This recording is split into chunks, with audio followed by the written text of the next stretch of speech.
É um pesadelo ser famoso hoje em dia. A imprensa segue todos os seus movimentos e registra todas as suas indiscrições.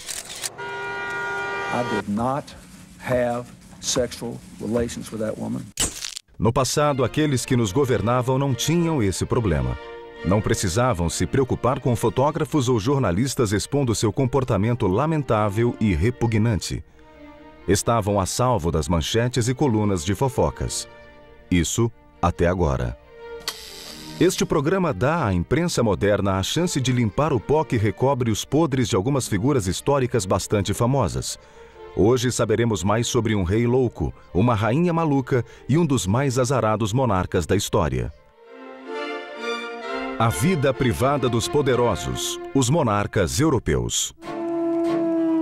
Um assassinato misterioso, um escândalo real, rumores do bizarro comportamento de um rei louco. Este conto tem de tudo. E tudo isso aconteceu sem a indesejada intrusão dos jornalistas. Se bem que, se fosse hoje, eles teriam de fazer fila na corrida para contar o que realmente estava acontecendo.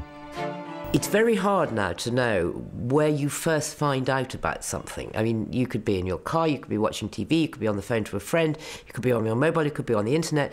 The newspaper is actually almost the last place where you find out the news for the first time. O enigma da morte de Ludwig.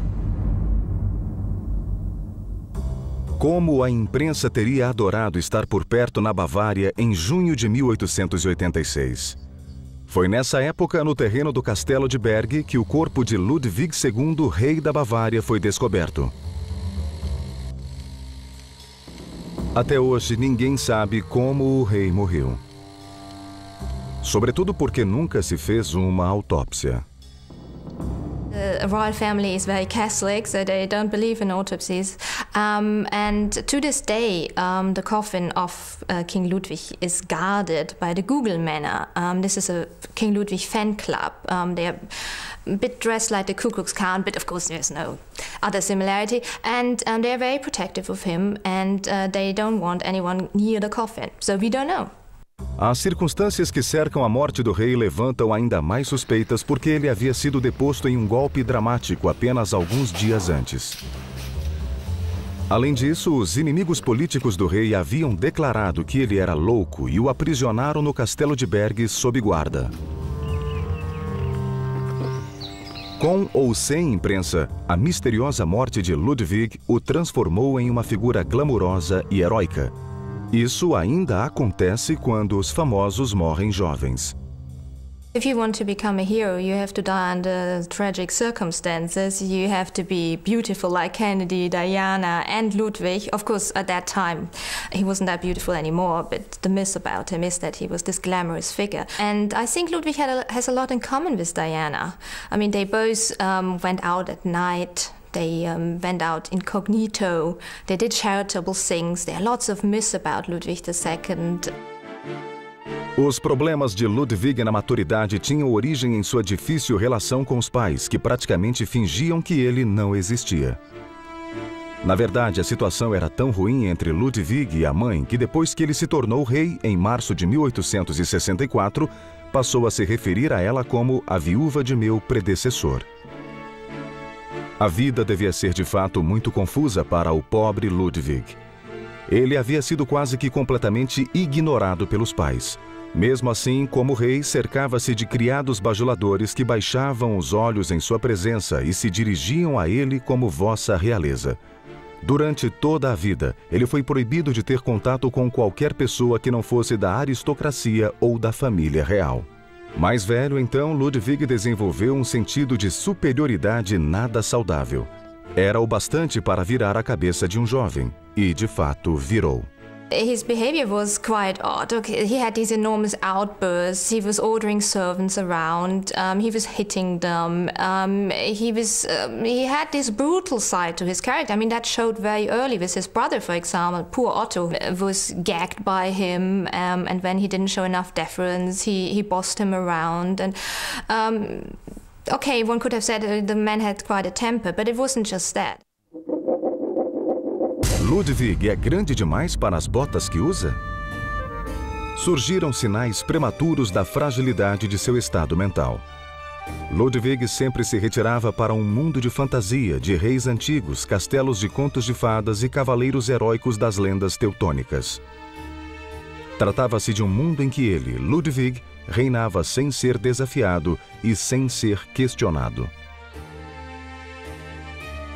Ele era, para resumir, o sonho do caricaturista moderno. Ludwig era vítima de uma crença inabalável em sua própria superioridade em relação aos meros mortais. A seus olhos, ele era simplesmente ungido por Deus. Ele também tinha consciência de que era bonito. Na verdade, era vaidoso, extremamente vaidoso. Um barbeiro da corte o atendia todas as manhãs para assegurar que o rei sempre tivesse sua melhor aparência. Dizem que as moças coravam quando ele passava por elas. Além disso, ele cavalgava, nadava e dançava soberbamente. O belo Ludwig, com suas ótimas qualidades sociais, seria o queridinho da mídia de hoje. No entanto, o exterior de Ludwig escondia uma ferida emocional que não podia ser tocada, e que aumentou para seu desespero quando ele percebeu que era homossexual. Então, o tormento e o sentimento de culpa foram acrescentados à sua sempre crescente lista de disfunções de personalidade. You have to remember, Bavaria is a Catholic country, and of course, to this day, people adore the king and don't want to know anything about his homosexuality. That's more or less mentioning it as treason for these Ludwig fans. And homosexuality was, of course, forbidden. So he could have gone to prison for it. There was a sort of gentleman's agreement that one didn't talk about it. And I think nobody would have testified against the king. A moderna sociedade europeia e uma mídia mais tolerante iriam provavelmente aceitar prontamente um rei homossexual, mas Ludwig teria se tornado um alvo muito tentador para a imprensa. I think his homosexuality couldn't have been swept under the carpet because he had affairs with so many people, and of course he wrote all these letters, and they were published in 2001, letters to one of his servants. This servant had to organize boys for him, and these letters are quite crude. I mean, we always have this fairy tale image of Ludwig II being such a delicate person, but in these letters, you know, he's comparing body parts, and it's not very romantic. Nos diários de Ludwig, há diversos registros de seus esforços para subjugar os sentidos, resistir a beijos sensuais e conquistar o mal. Seguidas vezes, ele jurou que nunca iria ceder. Mas, ao longo dos anos, uma sucessão de cavalariços, atores e jovens soldados provaram ser tentações grandes demais. Ainda assim, pelo menos não havia câmeras ou jornais sedentos por escândalos preocupando Ludwig. É claro, todos esses moços atraentes eram descartados sem qualquer pudor quando Ludwig se sentia entediado. Mas a promiscuidade tem seu preço. E no caso de Ludwig, deu-lhe sífilis. O rei tentava negar sua sexualidade e fazer a coisa certa com o sexo oposto, mas suas relações com mulheres foram quase todas desastrosas. A exceção foi sua bela prima Elizabeth. Ele lhe escreveu cartas apaixonadas, mas ela era bem casada com Franz Joseph da Áustria, além de ser 8 anos mais velha que Ludwig. Na verdade, não era uma ameaça real à frágil sexualidade do rei. Apesar dos problemas com as mulheres, em 1876 o rei Ludwig cumpriu seu dever e se tornou noivo da jovem prima Sofia. Vista de fora, certamente parecia uma união perfeita.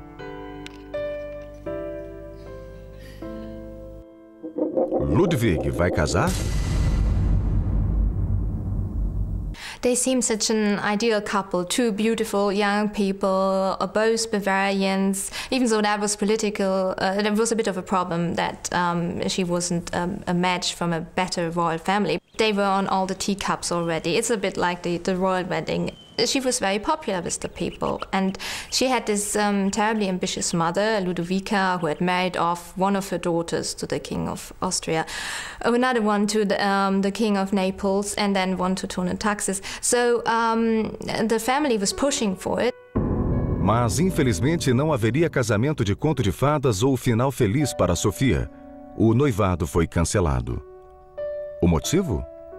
In a letter to her, he more or less said that the only person he really loved was Richard Wagner, and that he had to fulfill his mission, he had to be alone, he couldn't make her happy. I mean, it was, in a way, I think it's very honest of him. I mean, he knew about his tendencies, and why should he make this poor woman unhappy? So I think that was quite a good move. Farsa. Casamento é cancelado.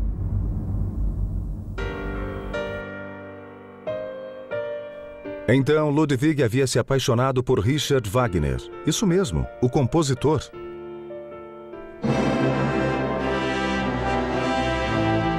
O músico cujo trabalho provocava a máxima adulação ou o ódio puro, fenômeno que se repete até hoje.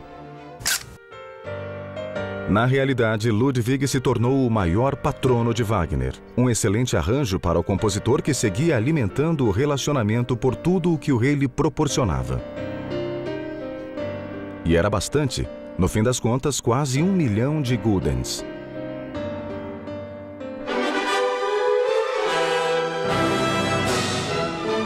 Era como se um monarca moderno despejasse o dinheiro do país em um astro do rock.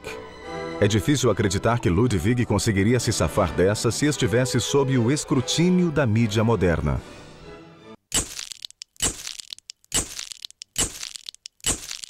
Those very public excesses, like the Romans, like the Borgias, like in the past, the sort of very manifest and out there kind of corruptions. Yes, I think the media absolutely could have checked, whether it's through ridicule or whether it's through full frontal attack. And I think the media is very powerful in a sense that it has the power to keep people to some degree on their toes. I mean, I don't think that that Parliament will bother to have things like, commissions of standards and privileges, like the parliamentary register, if there wasn't a constant media demand for, okay, we want to know what perks MPs are getting, we want to know who's paying them, and they've jolly well got to sign up to this, and we're going to read it every year, and we're going to publish anything that looks a bit off colour here. That is really important. Certa vez, Ludwig instruiu o tesouro bávaro a pagar 40.000 guldens a Wagner de uma só vez. No entanto, Wagner era extravagante com o dinheiro e decidiu se envolver na política da Bavária. Nem é preciso dizer que se tornou profundamente impopular. A certa altura, teve inclusive de fugir para a Suíça a fim de escapar da hostilidade da sociedade bávara. I think there wouldn't have been a Wagner without Ludwig and no Ludwig without Wagner. I mean, they needed each other because Wagner was constantly broke. He was on the run from his creditors most of the time, and Ludwig was his absolute saver. But on the other hand, I think Wagner was very important for Ludwig as well, because at the end of the 19th century, monarchs didn't have that much power anymore. The state becomes more and more powerful. So the idea that he should create himself as a cultural king and build this legacy together with Wagner was a solution. Durante suas frequentes depressões, o rei sempre dizia a Wagner que queria abdicar do trono. Sabia que não era popular, mas simplesmente não entendia por que as pessoas não gostavam de um rei cuja ligação com a realidade se tornava mais frágil a cada dia. O pobre Ludwig não conseguia estar à altura do que se exigia dele como monarca constitucional. Odiava as questões militares, muito embora gostasse dos uniformes. E também odiava as ocasiões formais, sempre chorava, reclamando de indisposições fictícias. O rei adoece. Logo, Ludwig passou a recusar qualquer envolvimento nas questões de Estado. Os papéis se amontoavam em sua mesa e as autoridades de governo não conseguiam hora para vê-lo. Na verdade, o rei estava se escondendo. Em 1886, o comportamento de Ludwig superara a mera excentricidade e os governantes da Bavária simplesmente não aguentavam mais. Ficavam, por exemplo, indignados com a propensão de Ludwig para construir castelos esplêndidos. The king was obsessed with building castles. That's what the Bavarian state is still profiting from to this day. Without Neuschwanstein, there wouldn't be this enormous tourist industry. The problem was, of course, that he thought of himself as a medieval king, but the Bavarian state was very powerful, the government was very powerful, and people had made sure that the king was under strict control from the government. And it had already killed his grandfather when he spent too much money on Lola Montes. And in a way, the story repeated itself. Então, uma distinta comissão de médicos foi apontada para decidir se Ludwig era são o bastante para continuar como rei. No entanto, nenhum deles achou necessário entrevistar o próprio soberano. Em vez disso, eles examinaram suas cartas e diários e colheram provas de criados, alguns dos quais haviam sido maltratados por Ludwig no passado, e ficaram muito gratos pela oportunidade de vingança. Sem surpreender ninguém, o relatório da comissão concluiu que o rei era maluco. É oficial. Ludwig é doido. O relatório assegurava que o rei era dominado pela ilusão de que detinha poder absoluto em abundância, o que resultou em seu isolamento. Ele seria como um cego sem guia à beira do precipício. Tratava-se de uma declaração poderosa, considerando-se que eles sequer haviam examinado o homem que apontavam como louco. Decidindo que era desaconselhável que um lunático mandasse no hospício, a comissão ordenou a prisão do rei e Ludwig foi mandado para o castelo de Berg, onde chegou no sábado 12 de junho de 1886. Ao cair da noite no dia 13, ele estava morto e seu irmão havia sido proclamado rei em seu lugar. Ludwig tinha apenas 40 anos de idade. O relatório oficial que deveria encobrir a verdade sobre a morte do rei cheirava a armação. Testemunhas-chave desapareceram misteriosamente, ou receberam dinheiro para manter o silêncio, ou então sofreram mortes convenientes. De alguma forma, todos se safaram. Em parte porque não havia nada parecido com a imprensa moderna para fazer perguntas e forçá-los a prestar contas. Um grande contraste com a mídia de hoje. Basta perguntar a certos ex-presidentes dos Estados Unidos. Queima de arquivo na morte do rei? I mean, the media, don't forget, got Nixon, and you could apply that, I think, probably to figures in history who have done equal things. I mean, Nixon was a criminal, and they got him on criminality, and they got him through dogged sleuth and investigation and hard, sheer bloody-minded persistence. And I find that very satisfying, that he was brought down for what seems to me the right reasons. Enquanto estava vivo, sempre existia o perigo de Ludwig se tornar a figura central de um sentimento antigovernista. Esse perigo, pelo menos, desaparecia com sua morte. Mas será que Ludwig foi apenas um fantasista excêntrico, um nobre absurdo e desimportante que viveu em tempos nada românticos? Well, he was very useful for Bismarck to form the German Reich. In that way, he was instrumental, and of course he was paid by Bismarck for this, and he needed the money for his castles. But apart from that, politically he was not very important, and it's as a cultural king that he's remembered. Seja qual for a verdade, o culto Ludwig sempre será lembrado como o Rei Louco da Bavária. Histórias de loucura são comuns quando examinamos a vida privada de ex-monarcas europeus. No passado, inconvenientes desse tipo eram varridos para debaixo do tapete. Hoje, a imprensa garante que tais fatos venham à tona. Something that was always interested me about where the media was, say, earlier in last century was about members of the royal family that were not quite right in the head, and that ended up having appalling lives living in homes that nowadays, and I think this is a very good thing about nowadays, that would not have happened. I think shocking things like that ability to brush that sort of stuff under the counter was awful, and if that had happened, that kind of thing, even though the issue is very sensitive, then I think it's quite right that the media should know about it. A loucura reina suprema na história de Joana, Condessa de Flandres e Rainha de Castela. No seu caso, uma política de casamentos consanguíneos e uma espetacular instabilidade mental natural se combinaram para lhe dar fama como Joana, a Louca.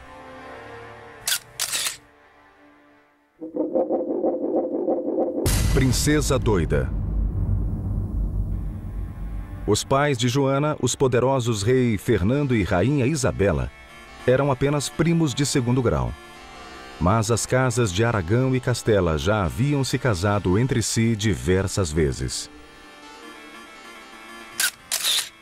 Joana nasceu em 1479. Joanna was very close with her father, but much less so with her mother, who basically was largely responsible for her very strict upbringing. And she was also not on the best of terms with her siblings. In general, she felt unaccepted and unloved as a child. She was very much the plaything of those who depended on her. Enquanto a jovem crescia, tornou-se muito importante encontrar um marido adequado para ela. Well, she was certainly a very cultured woman. She was fluent in French and Latin, which was even more surprising for a noble woman at that age. And she played several instruments as well. So, extremely talented young woman, also a beauty, judging by the contemporary accounts. Very much the family beauty. O homem que seus pais acabaram encontrando para ela em 1496 chamava-se Filipe, o Belo. Filipe era membro da poderosa dinastia dos Habsburgos e carregava a fama de ser encrenqueiro e mulherengo.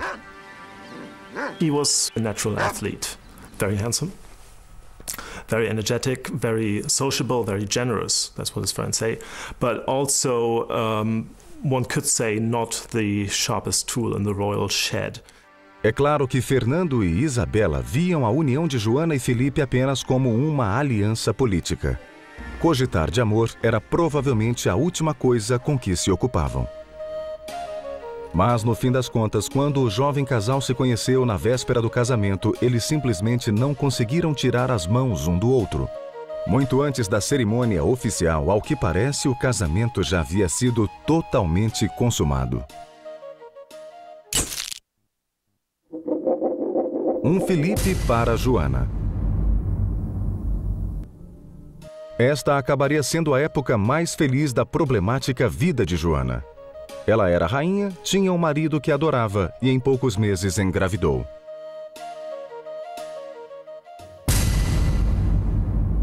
Mas então as coisas começaram a dar errado. Filipe passou a fazer jus à reputação que carregava e boatos de suas indiscrições começaram a circular. Boatos que seriam excelente material para os caricaturistas de hoje. Havia muitas mulheres na corte que estavam ansiosas para ir para a cama com o jovem e belo rei.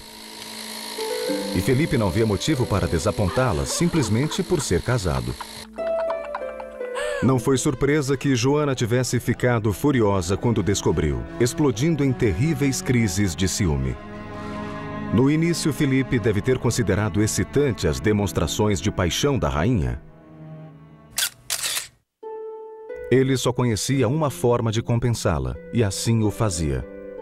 Seu ardor devia satisfazer Joana, porque ela o perdoava. Mas algum dia a rainha teria de encarar a dura verdade, porque Filipe era um sedutor incorrigível.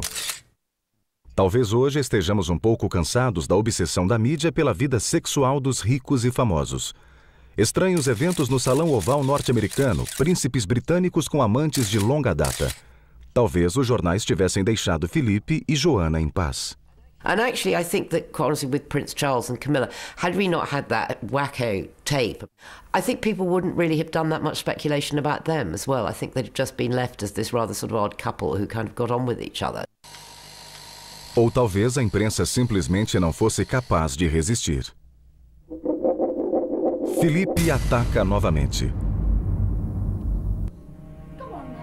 Enquanto o rei se aventurava com suas amantes, o casal real começou a discutir continuamente. Logo, Filipe se encheu de tudo e passou a dormir sozinho.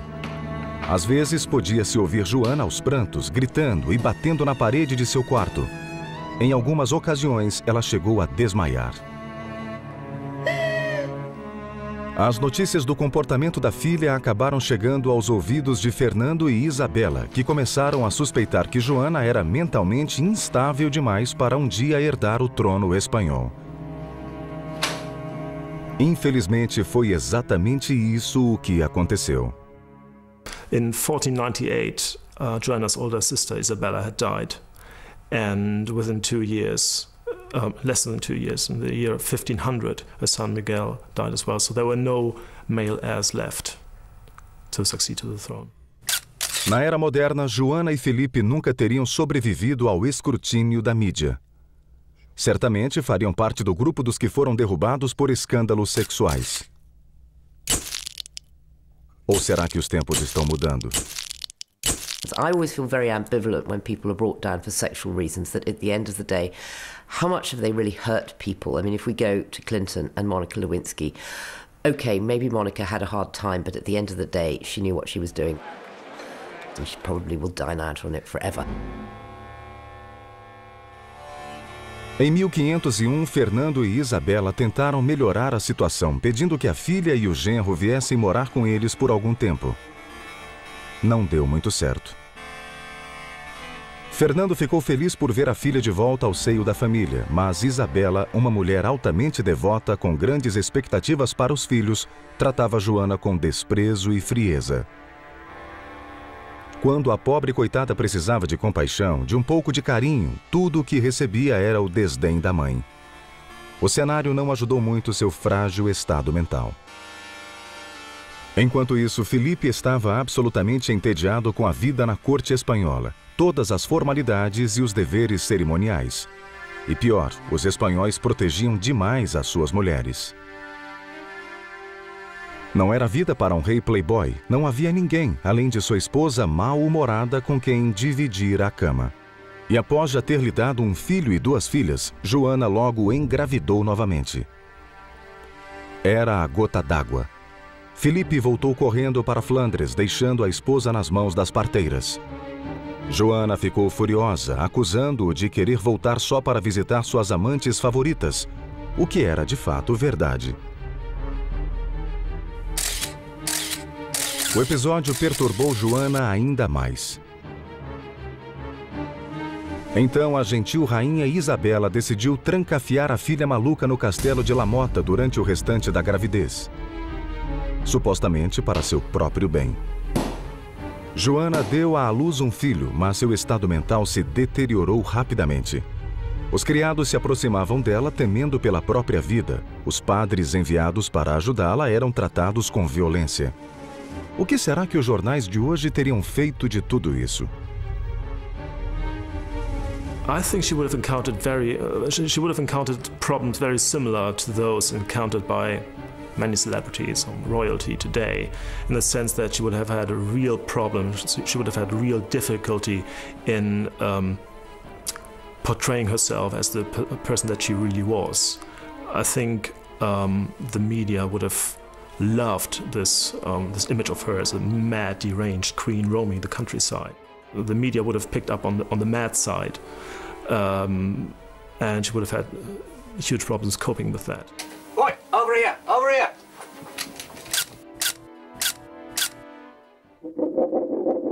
A louca Joana fica ainda mais maluca. No fim, os pais de Joana desistiram dela e em 1504 permitiram que voltasse a Flandres, onde seus piores temores se confirmaram. Felipe já tinha novas amantes, e muitas. Na verdade, a corte era inundada de boatos, praticamente todos os dias, sobre as novas mulheres na vida de Felipe e na cama dele. Como é que ele consegue? Então não era surpresa que as brigas entre Felipe e Joana tivessem recomeçado. De alguma forma, Joana sempre acabava perdoando-o, apesar de seu lado mulherengo. I wouldn't even say a love-hate relationship. It was more like a love versus indifference relationship. She clearly loved him very much. She fell in love with him the moment she met him in Antwerp. It turned out that it was very much a case of unrequited love. She was useful to him, obviously. They went through these patches of extreme hostility and even physical, like fist fights, and then patched things up again and fell out of love again.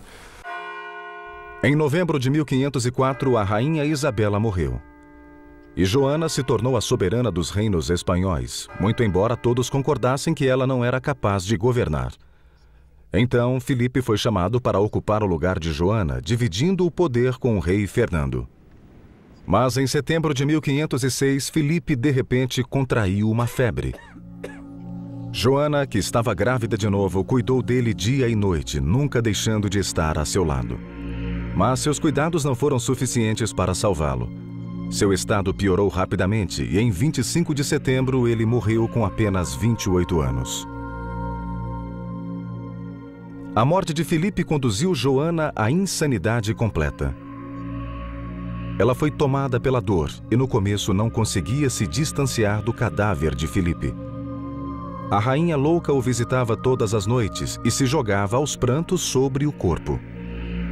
Quando Joana enfim suportou a dor de mandar o corpo do marido para ser enterrado em Granada, já tinham se passado 3 meses desde a morte. Quem sabe o que a pobre mulher enlouquecida imaginava ver quando olhava para o rosto de Filipe? Quem sabe o que ela sentia ao tocar o conteúdo do caixão? Joana não era capaz de ficar longe de Catarina, a filha que ela deu à luz após a morte de Filipe. Mas não se tratava de um laço maternal natural. Acontecia porque Joana acreditava que Filipe se comunicava com ela pelo balbuciar do bebê. Gugu Dadá ou Rainha Gagá? No fim, Fernando decidiu que já era o bastante e ordenou que sua filha fosse detida no castelo de Tordesilhas.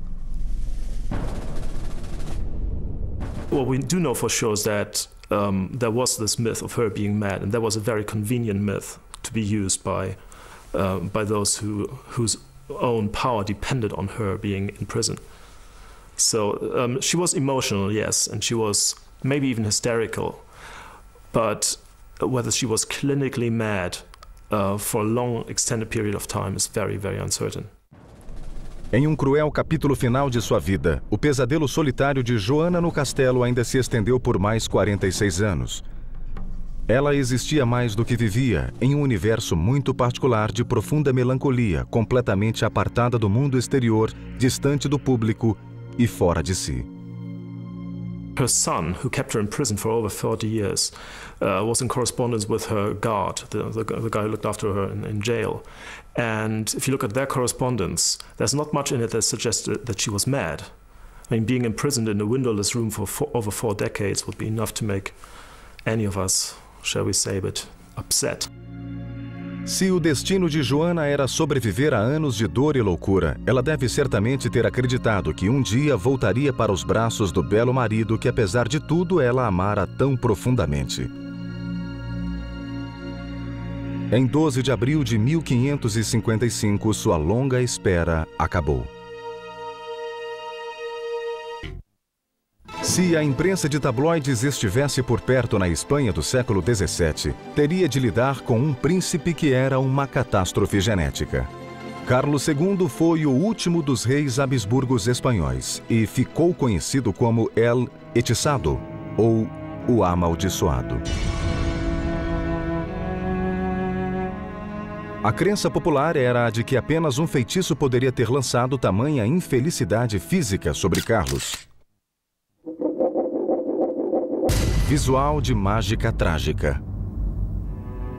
Mas não foi a magia negra e sim anos de casamentos consanguíneos a razão para Carlos não ter a beleza de um astro de cinema. Just like that, yeah. Yes. Yeah, I like that. Como os caricaturistas de hoje, por exemplo, o retratariam? We know for a fact that he was physically disabled, mentally retarded. He had a huge tongue, which made it very difficult for him to speak. So somebody who from day one never really had a chance to develop physically or psychologically into a balanced human being. A imprensa não saberia o que fazer de um homem que simplesmente nasceu todo desfigurado. Either the royal family would make it very easy on themselves and they would have hidden him from the media completely. Or the media, in a very ironic sense, would have been very lenient in the sense that despite all the vicious attacks that one can sometimes read in the media today or hear about in the media today, they would have stopped short of picking on a severely disabled and retarded person. O pai de Carlos, o rei Felipe IV, já tinha 44 anos quando se casou com Mariana de Áustria, em 1649. Com apenas 15 anos, a rainha estava em uma boa idade para dar à luz naquela época. Ela era também sobrinha de Felipe.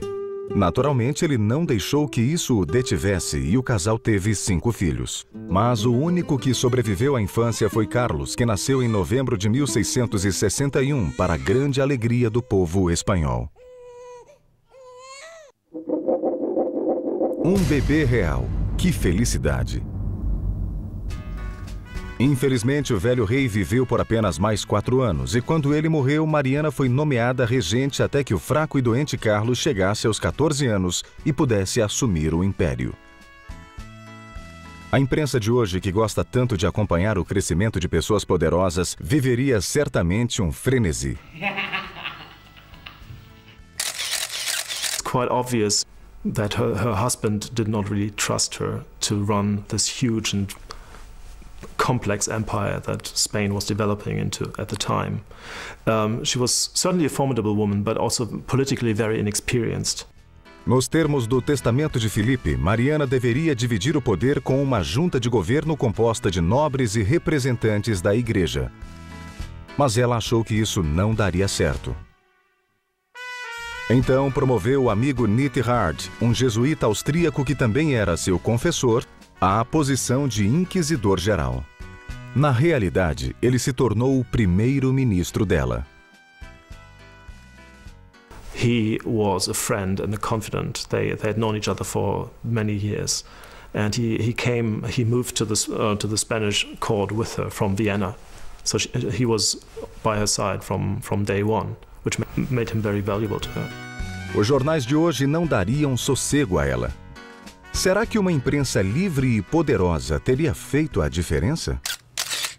Yes is the answer. I think that when you have a media that is as powerful as it is today, and that power derives from money, essentially, that newspapers make money and therefore newspapers have a freedom to do and say what they want regardless of what people say and do to them, more or less. I mean, they have a lot of freedom. Without a doubt, I mean, the media has been able to affect huge changes to what has happened, and it's made people, it's broken people. Mas não havia imprensa para mudar as coisas e os nobres espanhóis ficaram muito insatisfeitos. O arrogante Nithard não era um sujeito popular. Tratava-se certamente de um clérigo hábil, mas por ser estrangeiro e inexperiente na política, ele não tinha as qualidades que a nobreza procurava. Os inimigos de Nithard também sugeriam que havia algo mais em sua relação com Mariana. Todos esses fatores o tornavam muito vulnerável a tramas políticas. E, de fato, não demorou para que os interessados começassem a tramar contra ele. A caça de Nithard. As tramas se concentravam em torno de Dom João José, João de Áustria, que, como filho ilegítimo do rei Filipe, era meio-irmão de Carlos. Don Juan was the illegitimate child of Philip IV and the actress Maria Calderón. And he was lucky enough to be recognized as an illegitimate child by his father. Otherwise, things would have been much more difficult for him. So his father lavished offices on him and he had a regular income. But at the same time, he was excluded from his father's will. So politically, he was basically an outcast, I would say.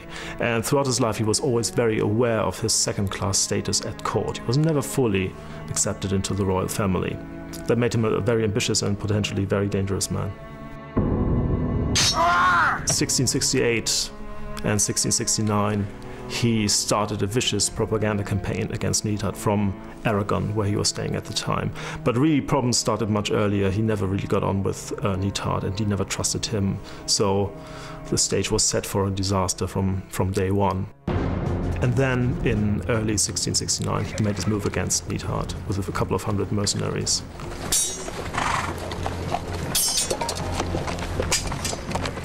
And Neidhart was banished from the country. Então Neidhart se foi. Just want one shot, just one shot. Foi um choque para Mariana, que deveria ter percebido que levar gente impopular a posições de poder não era uma boa ideia. Mas Mariana simplesmente não tinha aprendido a lição. Em vez disso, escolheu um novo queridinho.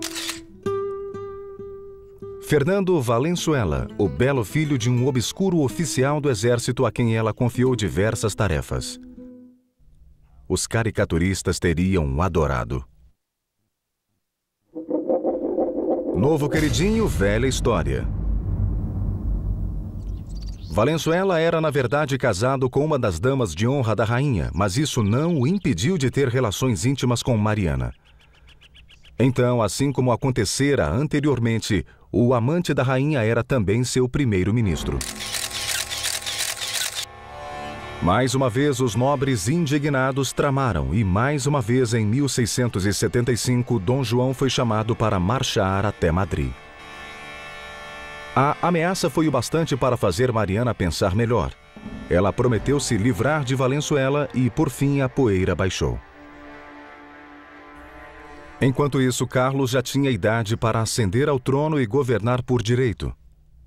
Mas ele era uma criatura frágil e doente, e quando sua mãe lhe apresentou um documento para assinar, que estendia os poderes dela como regente por mais 2 anos, Carlos concordou, mas apenas após uma amarga discussão que o fez chorar.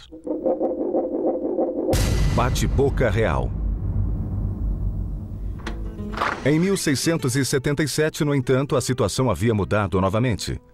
Mariana conseguiu se superar e recolocou Valenzuela no poder. Então, seus inimigos, uma vez mais, chamaram o onipresente Dom João e, desta vez, para Mariana não houve escapatória. Charge! But this time, Don Juan came with a much stronger army, about 15,000 men. Down with Mariana! And Mariana was banished to Toledo. Valenzuela was less lucky. He was sent to the Philippines, where he served a prison sentence for about 10 years. And then he was allowed to leave the Philippines and move to Mexico. Dom João finalmente tomou o poder. Mas será que ele aceitaria dividi-lo com o verdadeiro rei, seu pobre e doente meio-irmão? Para o mundo exterior, a resposta era positiva. Dom João e Carlos dividiam o poder e governavam juntos. Tratava-se de uma forma precoce de assessoria de imprensa, de controle das notícias. That's a beauty, that. Everybody liked to think that the spin doctor got invented in 1997, which was really very stupid because spin doctors have been there as long as history has been there. A spin doctor is someone who has enormous influence on the person in power and who decides how stories are going to be presented. I mean, the royal family has always had spin doctors. Hers has always been a closely knit family, and a happy one. You know, to the level of they would manage the time of day that you would announce the death of someone so that it then fitted in with the newspaper schedules, and that they've always been there. Com ou sem os assessores medievais, o malfadado Carlos era um prisioneiro virtual.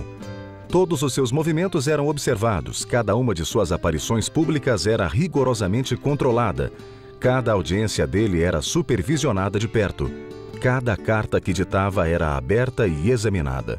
Se os jornais soubessem da verdade, teriam afiado as garras.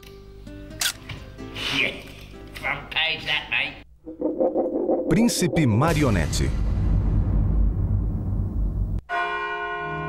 E teria continuado assim se Dom João não tivesse morrido em 1679, aos 50 anos.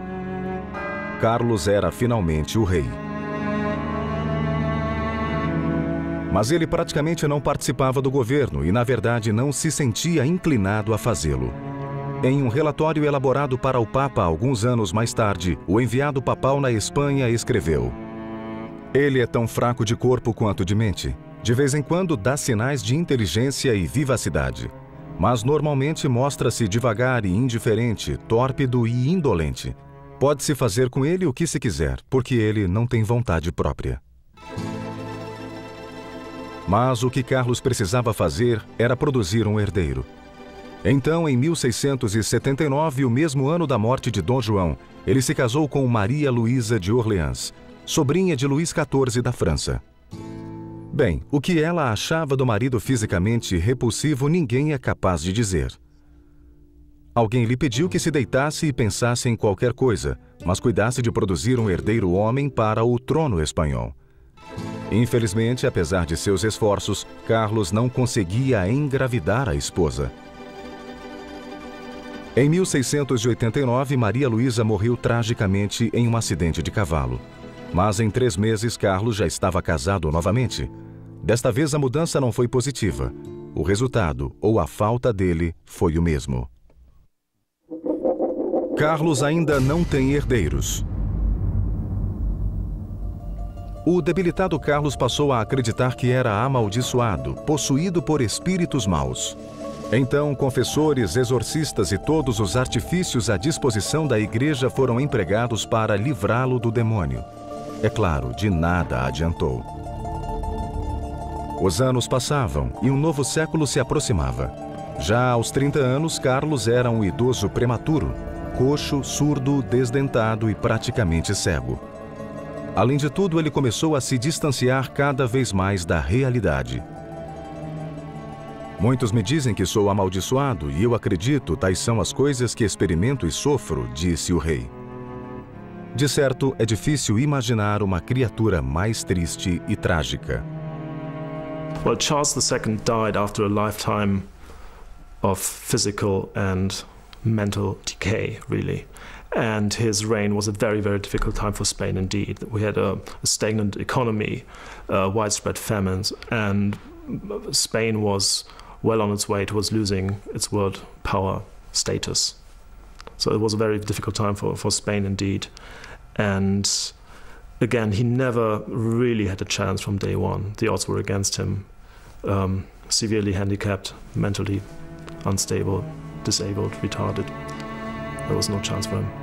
Carlos, o amaldiçoado, o homem que fora castigado pela união consanguínea de seus antecessores antes mesmo de nascer, morreu em 1º de novembro de 1700.